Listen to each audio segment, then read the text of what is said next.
Apa kabar hari ini? Berjumpa lagi bersama Ibu Ii di pelajaran bahasa Indonesia 1, subtema 1.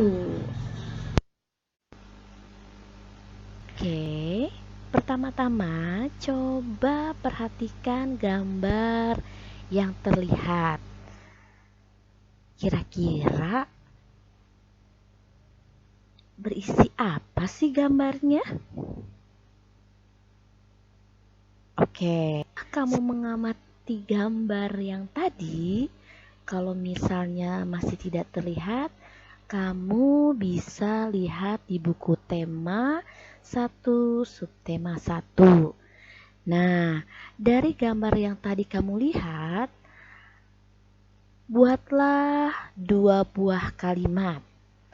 Dengan ketentuan yang pertama, yaitu kalimat harus terdiri dari subjek, predikat, dan objek.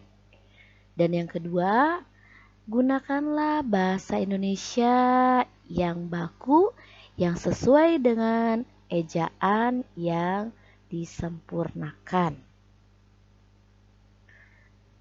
Oke, kita lanjut. Kita akan membahas tentang teks laporan hasil pengamatan.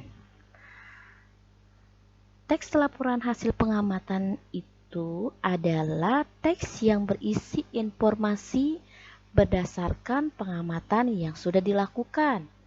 Misalnya pengamatan tentang perkembangan hewan, tumbuhan, atau keadaan lingkungan sekitar. Biasanya secara umum teks laporan hasil pengamatan itu berisi 1.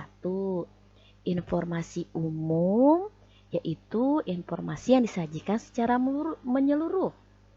Yang kedua yaitu kumpulan fakta-fakta yang ada di hasil pengamatan. Kemudian yang ketiga yaitu simpulan. Lanjut, ide pokok. Nah, ide pokok ini sering sekali kalian dengar dan pasti sudah sering dipelajari di kelas-kelas sebelumnya. Apa sih ide pokok itu? Ya, benar.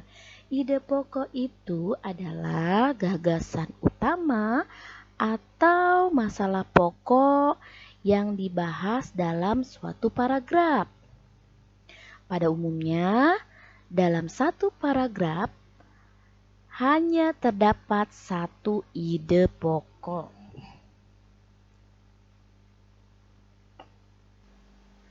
Nah, sekarang kita akan belajar tentang ide pokok dalam teks laporan. Pasti di dalam teks laporan itu terdapat ide pokok. Nah, biasanya ide pokok dalam teks laporan itu lebih dari satu dan disajikan dalam bentuk paragraf-paragraf. Mana sih caranya menemukan ide pokok itu? Yang pertama, baca isi paragraf dengan sesama. Kemudian, temukan kalimat utama dan kalimat penjelas.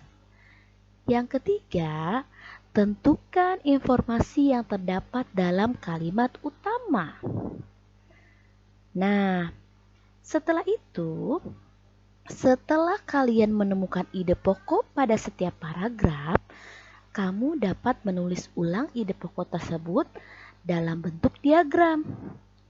Mengapa demikian?